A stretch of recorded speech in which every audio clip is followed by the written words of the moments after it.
अल्लाह लिखा से हाय ये जो अपनी पीरे तो अल्लाह लिखा से लिखा है तकबीर हलाल हराम 24 घंटा টাকা ব্যবস্থাপক আখেরের বাকি খাতা শুরু থাকবে খালি কামাই হবে হালাল হারাম দেখা করতে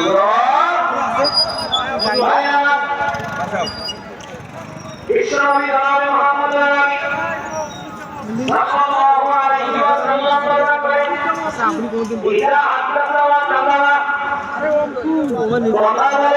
কথায় মিথ্যা বলে মিথ্যা কথাকে মিথ্যা আমলটাকে সকল পাপের মা বলা হয়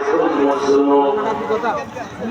যদি আপনি মিথ্যা ছাড়তে না পারেন আপনার এমন কোন গুনাহ নাই যা আপনি করবেন না মিথ্যা ছাড়বেন তো আপনার সব সমাধান হয়ে যাবে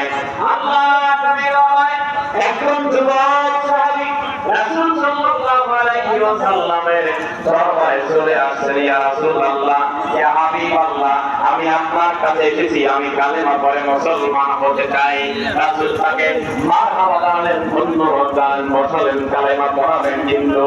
যুবক সাহাবী রাসূল সাল্লাল্লাহু আলাইহি ওয়াসাল্লামকে ডাকে বললেন ইয়া রাসূলুল্লাহ ইয়া হাবিবাল্লাহ আমি মুসলমান হব কিন্তু আমার তিনটা সেই জাহেলি সভ্যতা তিনটা স্বভাব আমি একবারে ছাড়তে পারবো না তিনটা বদ অভ্যাস রয়েছে ইয়া রাসূলুল্লাহ ইয়া হাবিবাল্লাহ আমি কালেমা পড়ব কিন্তু কালেমা পড়ার পর তিনটা অভ্যাস আমি একবারে ছাড়তে পারবো না আমি একটা একটা করে ছাড়তে চাই না